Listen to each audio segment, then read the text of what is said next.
Welcome to the Priority Lane podcast. I'm your host, Lawrence Dauncey. Today, this is the podcast where we work out how to work smarter, not harder. It's been a while since I was last on in the studio, so apologies for the delay, but there's been other projects that needed my attention. So today, I am very happy to welcome my next guest, Amor Flowerday. Now, Amor has been involved for the last 15 or so years with training financial advisors how to use systems and tools that will make them engage more and be more productive.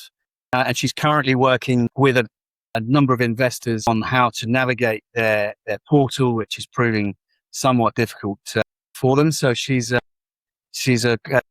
expert in communication and dealing with some interesting characters from the investment industry. Mm-hmm. And I'm glad that she's here. Amor, welcome. How are you? Hi, Lawrence. Thank you so much for having me. I'm very well, thank you. Very Good. excited about today's topic and the fact that it's truly South African. This is what we're going to touch on, the culture. And for the listeners, as you may well have heard, Amor also has somewhat of an asset in her beguiling accent from the Southern Hemisphere. So I'm delighted to talk to her about the culture in South Africa and in particular, a certain savings and investment program, which many of us won't know about. But we'll get onto that in a bit. So, Amor, just tell me a little bit about your first job, your first role, or how you got into working with, I suppose, characters in the financial industry. So it was kind of a strange connection. Went to a function one day and the CEO of a company met me very randomly and we spoke about different topics and he was telling me how hard it is to train certain staff. And I said, no, not at all. You just have to, go step by step. And he offered me a job on the spot, which was amazing, which I had no experience in whatsoever. Before that, I had worked in a banana lab where they used tissue culture to actually make banana plants. So no experience whatsoever. And he was like, this is a good idea. Join our team. Thrown into the deep end. Didn't have a clue what I was doing for the first 5 years. And I just loved it. I loved learning new skills, new communication platforms, all that kind of stuff.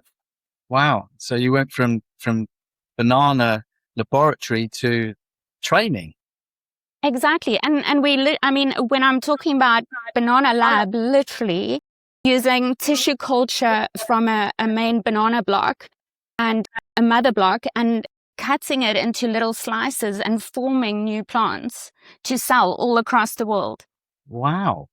Good Lord. So does that mean you have a degree in biochemistry or something like that? No, just a lot of patience. Do you still like bananas, or do you like bananas at all? I do. So it's in our area, it's not as popular as where I grew up. I grew up in Limpopo, which is on the border of Zimbabwe. Okay. And now I'm living in KZN, which is KwaZulu-Natal, and it's more on the coastline.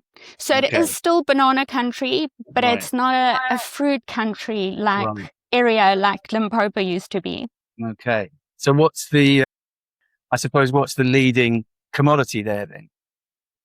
Currently, macadamia nuts. Okay. All right. Is African gold. Is it? Completely. And whereabouts I don't know if you know the answer, and whereabouts does your region rank in terms of macadamia nut production? Do you know? Quite high as far as I understand. I think internationally, macadamia nuts, they're not even reaching 10% of the demand yet. So, which is crazy if you think about it in those terms. But because in South Africa, we've got so many big farms, it's something that's it's exploding on a daily basis. It's really growing very fast. Wow. Well, I find that fascinating. This is relatable for me. This is human element stuff, working in a banana lab and the macadamia nut side. This is great stuff. It's a far cry from your experience with working with financial advisors, though. So tell me a little bit, how did you get into that? And how did you find financial advisors as a breed? So there's two very different sides of the coin. I found I very seldom meet people in between in the financial industry.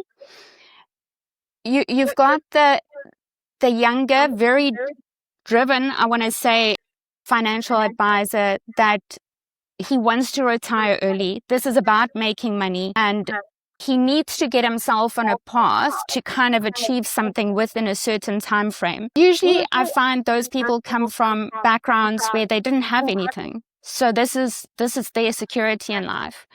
Then I also get a different side of the coin where they truly believe they can change someone's life, and they are 100% out to do that. They are more rare. You find them more scarcely, should I say, but they do truly believe that they are there to help people change their lives and change their family life, everything they leave behind for their children. Of course. Well, obviously the first one is, I understand the drive if you come from, potential situation of not having a great deal. So of course the drive there to succeed is very, very strong. The second one, of course, I'm well aware of that also. Most of the financial advisor businesses and individuals I speak to, they are all about making that difference and generating wealth, not just for one individual, but ideally for the family going forward. Because also for them, that means that their book continues and their business can continue. So I understand that. So when did you start working with financial advisors once you were out of the communication side of things? From 2012. Okay. And whereabouts was that? So I was based in South Africa, but I was working for an international company based in Dubai, and it was Holborn Assets, and they were kind enough to give someone with zero experience free access to their most valuable part of their business, and that was communicating with the financial advisors.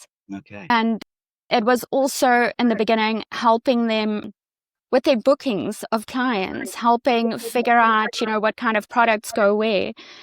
So I have no financial experience. Doesn't matter how many years I've been in the industry, I have got no confidence in giving anyone advice because I think it changes daily. And I don't think anything is ever secure. But it's been an amazing industry to see the changes that's happened in the past 2 decades. It's just been extreme. The way people communicate, the kind of people that invest. When I just started, it was only the very wealthy that invested. That was the person that would phone in. That was who the financial advisors communicated with. Mm-hmm. And there's a lot of personal questions they ask you. How much do you earn? I mean, not everyone wants to disclose that. Yeah, of course. But today, it is everyone has access to that. Yeah, I can see that. I mean, those sort of questions, but as you mentioned, years ago, of course, the financial advisors, let's just say how it is. Of course, they wanted the most wealthy people phoning in because it meant more commission and earnings for them as well. So, and I think that still remains, to be fair. High net worth and ultra high net worth individuals are, without a doubt, financial advisors. They would want them on board, obviously, before anyone else, and that's just human nature, of course, without doubt. But I mean, I do see that how things have changed. Tell me about technology from back in 2012 when you first got involved with the industry. What sort of technology did they have to, I suppose, assist these advisors? So we thought we were really out there and changing the industry because we could chat on our email. Okay. So that was high tech, and that was, and you couldn't do that on Gmail yet. It was really out there. Mm-hmm. And if I remember right, it was on Microsoft, and it was just, this was technology that no one else had. Okay. And it allowed us to work on systems all over the world. So I was based here in South Africa, and I could communicate freely with the team in Dubai. And we also had phone systems, where an actual phone, where we had little headpieces, and you would just dial a code to speak to your advisor. I think it was still the old Avaya phones. Okay. And those were the thing. Like, no one knew what they were. They were just so high tech.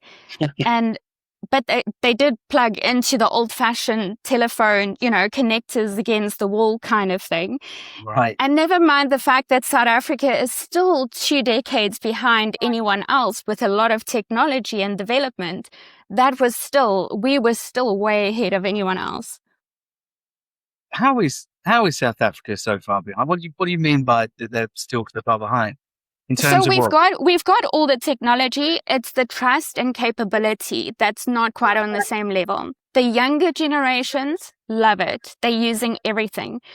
You would very seldom, and I think a lot of countries feel the same, where the older generations don't take part. But when I tell you, my mom and dad don't even know what Instagram is. They have Facebook, and that is the extent of this is how we connect with people on the outside. So there's so much that is available, but I would say everyone over about 55 is not necessarily engaging it the way that they could and benefit from it. That I can see. So what you're saying is it's an age demographic thing, but that sounds also more of a cultural phenomenon. That 55 plus. Maybe it's not that they don't know about it or don't want to know. It's just, they just don't have interest or in it. There's actually another part of our country also not part of it. So in our rural communities, we don't necessarily have access to Wi-Fi like you do everywhere else. They don't have the phone lines. They don't have in South Africa, we don't have Starlink from Elon Musk. I mean, it's banned in our country. So it's a very different story. You do have to either have fiber or find different ways of connecting to Wi-Fi. Well, I mean, I think, certainly any rural community in any, sizable country they're going to have communication challenges. That goes without saying. I lived in France for 10 years in the middle of the countryside. And I think my house was 10 kilometers away from the nearest, what would you call it, telecommunication or broadband station.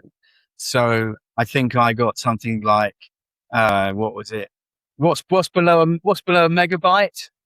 Kilobyte. I think I got about 300 kilobytes of broadband speed. I can't even imagine that in a country like France. Right. So, but that, they're still pretty behind also, no offense to any French people listening. Yeah. So, so I understand that, but I go back to the culture thing. I think, I don't have an Instagram account and I don't have a Facebook account, and it isn't because I'm not interested or anything like that. Should we ask how old you are? It isn't to do with the age. It's because I just find it noise. I totally understand that, the benefits, or there are advantages to social media. Of course, I understand that. But for me personally, I find it a distraction at best. Sure. I'm not interested in what some person, one stupid thing they've done which has gone viral or whatever. I don't care about that. So, and maybe that is my age, but I just find that for me, it's not something that I wake up and go, I'm going to have a look at that. I just find it nonsense and noisy. So maybe that's, the same in South Africa for those in their mid-50s and above.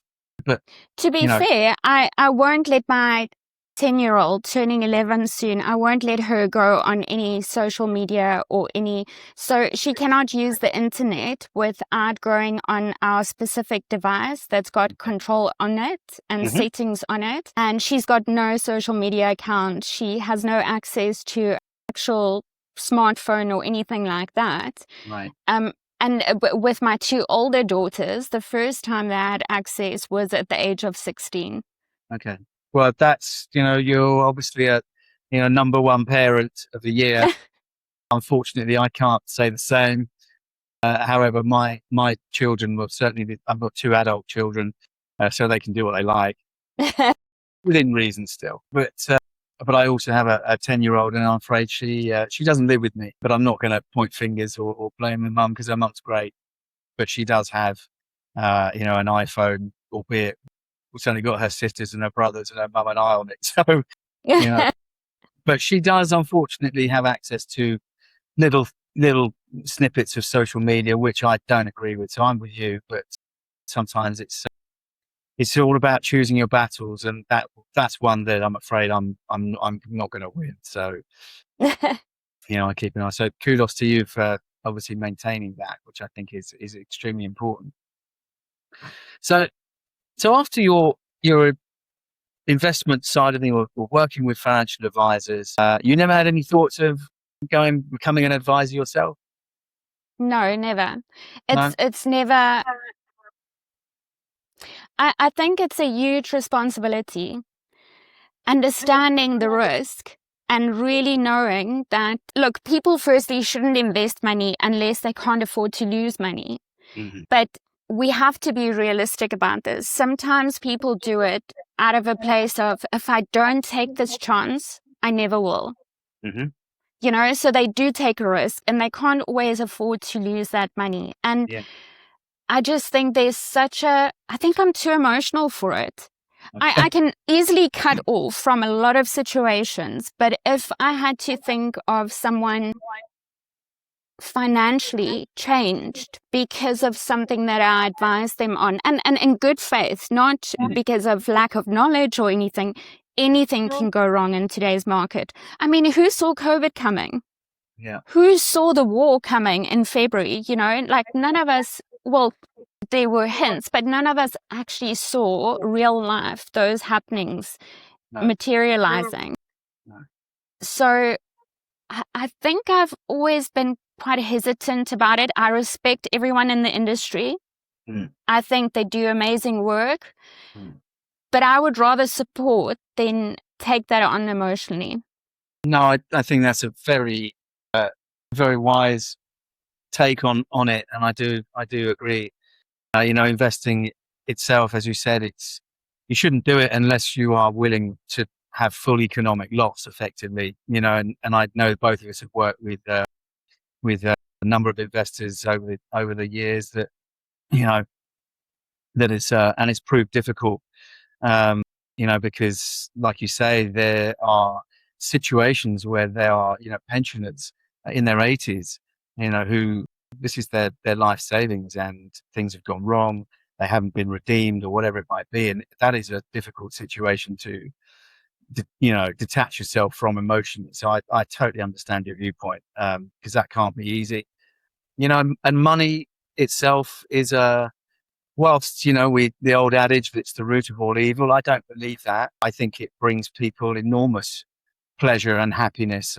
Again, the saying that money can't buy you happiness, I totally disagree. I think it absolutely can, because it prevents all the worry about where am I going to, how am I going to put food on the table? How am I going to get new school shoes for the kids, and etc. And, a mum and dad okay. So, and if you don't have, money issues, life is a lot easier place to be. There's no doubt about that. But that leads me on to kind of, I suppose, going into the sort of banking side of things. I had a chat with a mortgage advisor the other day, and we were laughing that, back in the 90s, if you had, if you were on an okay salary, they'd give you, and you had, let's say, I don't know, just an okay deposit for a property, banks would take your arm off to give you the mortgage. Okay. And I was talking to her about, a house purchase in the coming months, not for me personally, but we were talking about the whole process. And she said that, nowadays with the AML, checks and all this sort of thing, they want to know where your money's come from. Hang on, how have you got 20,000 saved? Where did it come from? Well, it's none of your business. But she just said, and has it been taxed? Right, yeah. So she said, and we were laughing at the change since then in the last 20, 30 years, how stringent it's become, where you have to prove how you've got your money, Whereas before it was like, you've got money, we'll give you the mortgage. They were, so there's a massive overhaul. Is it the same in South Africa? So it completely is. It really is. But so we've got such a informal banking. Well, it's not really a banking setup. It's almost like a saving setup that is culturally known in South Africa. And to explain it fully, I have to give you a bit of background on it. So firstly, it's called stokvel. Okay. More than half of South Africans' adult population belongs to some kind of stokvel. Okay. Now, you can have this for a burial policy for your family or for yourself. You could have this for festive season, grocery shopping in a community. You can have it, and this is my favorite one. It's the one that I have personally belonged to before. It's called a gooi. So that's it's a traditional stokvel that rotates, where people put funds in. And basically, a stokvel comes from the old 1800s, where the British settlers used to have stock fairs. And at those stock fairs, they used to have rotation of who had auction on their stock and who traded, that kind of thing. So the rural communities kind of adapted that theory to their finances. And back in the day, and the first one I ever took part in, I don't know if you guys have this in the UK, but a business used to have a petty cash box, that little silver safe kind of box, okay, with a key. So the first stokvel I ever belonged to, we were 10 friends. We each put in 500 Rand a month. And it was on a rotation method, and it was called a gooi. So gooi means throwing your money in, or, adding something to a pot. And yeah, we all put our money in on a monthly basis. So how it worked is every month, the 500 Rand got paid out to a different person in the group. So by the end of the whole rotation, everyone had a lump sum during that year that they could spend on whatever was necessary, whether it was school fees, whether it would be something specific that you saved for your house, anything like that. So that was the old fashioned, very traditional how people started this. And it's only based on trust, just based on trust and supporting community. So one of the main words connected to stokvel is Ubuntu. And that basically means I am because we are. Okay. And you can't be yourself or be like in the same how it started. And that is the old fashioned way. In young millennials under 35, actually using the same concept and buying property. But so they open up a group bank account. They don't draw from it. There is no rotation of payments. What they decide to do is actually grow their wealth. They use exactly the same method that their ancestors and everyone used, their gogos, that's how they would call it. They use the same method, the same principle, except they don't draw that money. They choose a high investment account. They start contributing on a monthly basis. Usually it grows for about 5 to 10 years, and then they have their own committee with a treasurer, with a secretary. It's very structured and set up. And then they decide to either buy an apartment building together, or they buy a property that they fix up and then resell for a profit, which is amazing, because this very basic community concept has basically grown into the millennials growing their family wealth on it. That's incredible. That's an amazing concept, and so even the rural original version, or the oi or the others, are they still in force today? Do they still happen? Yes. So millions. There are millions invested in it. And currently today, more than half South Africans, adult South Africans, have some kind of stokvel currently live. That's amazing. So effectively, there's no bank. So if you have a community one, for example, they don't put their money in the bank. Who holds the money? So they do. So nowadays they do. They open up a group account with a Right. high interest rate. Okay. And they'll put the money in there. So what happens if they have several signatories on the account and one person can't go and draw any money from it? There's even an app called Stokvel, I think I saw the other day, where the Right. app handles everything, all the admin. You go on the app, log into your bank and make your monthly contribution.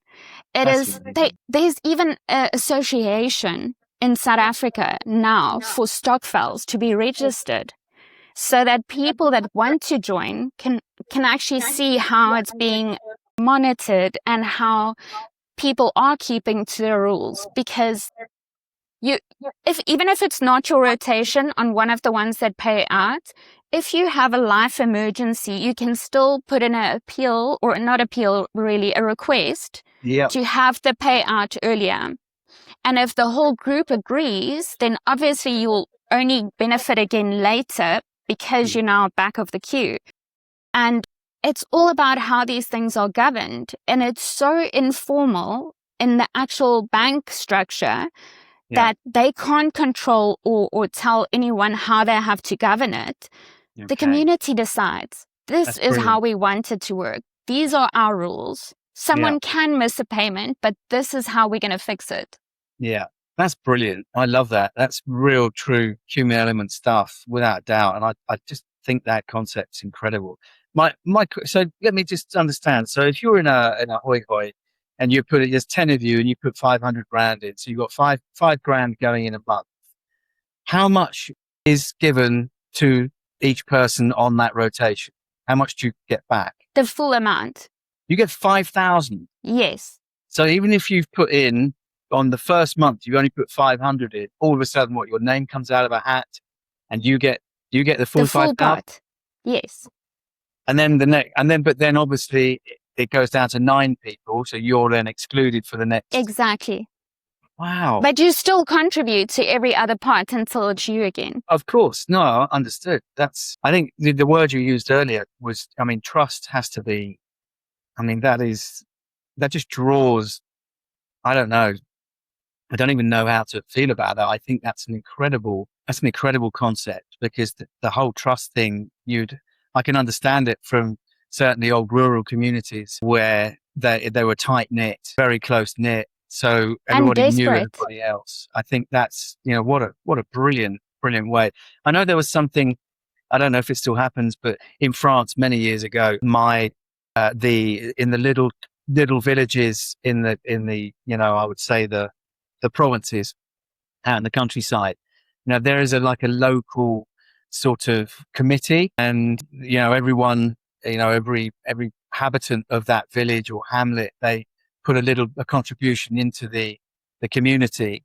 And at Christmas, someone would go round with a food box to the elderly.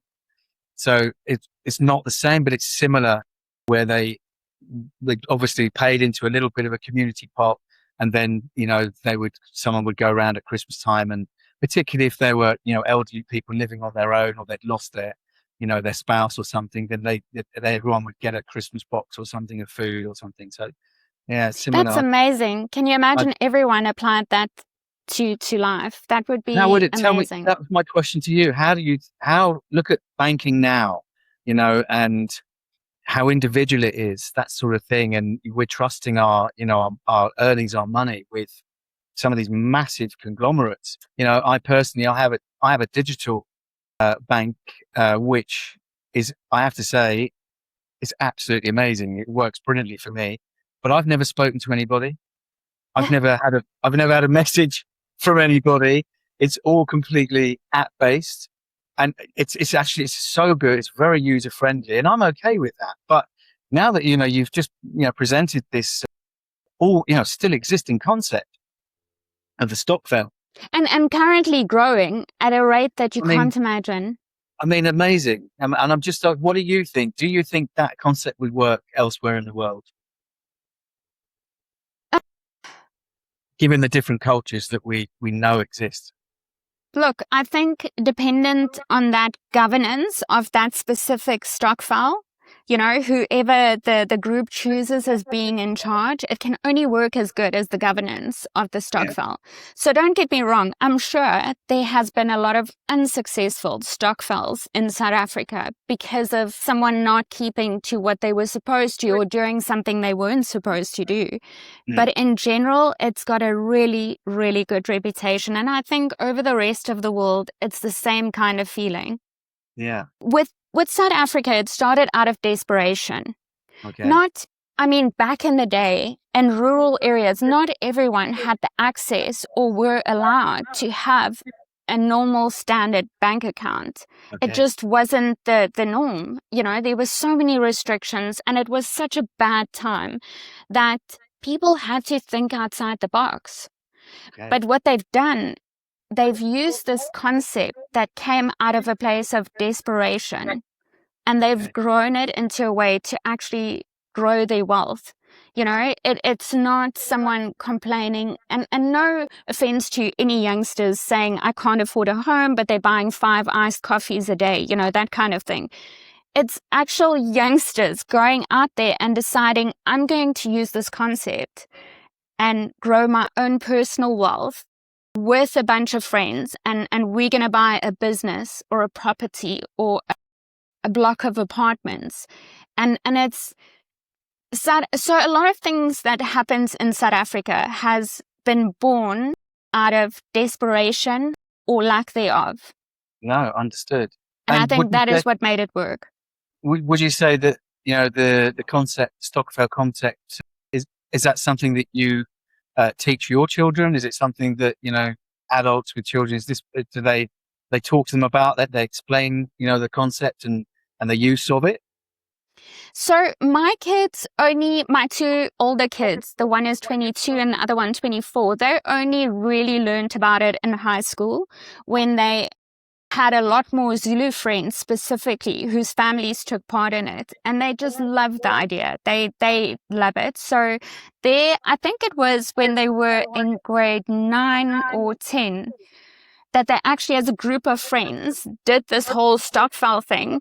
And I know it sounds silly because they ended up buying a PlayStation or something, or Nintendo. I can't even remember what it was, but the concept was, born out of the stokvel principle.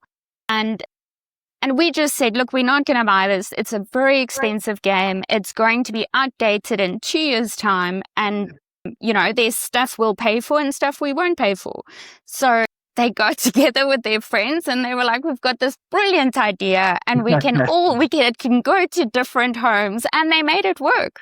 That's amazing. And I love that. I just, for me, I find being a bit of a, I'm a bit of a soft touch, the key points, or certainly the key takeaways for me on a stokvel is purely community and the trust level, and basically all work actually in real life, all pulling together in the same direction, to reach a goal.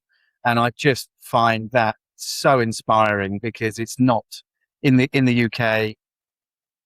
It's a very much, dog eat dog, every man for himself sort of scenario. And I feel that, that's a shame. But I think, what a cracking concept, and particularly if youngsters are doing that. And if I was ever, to, be a school teacher, I would present that. I think it's a brilliant thing to, for youngsters, to do, because it gets them all working together. Nobody is having, special treatment. It's a purely universal, everyone, rowing in the same direction. I just think it's super inspiring. So thank you for sharing that. I think that's amazing. It's almost like they learn about not just having instant gratification as well.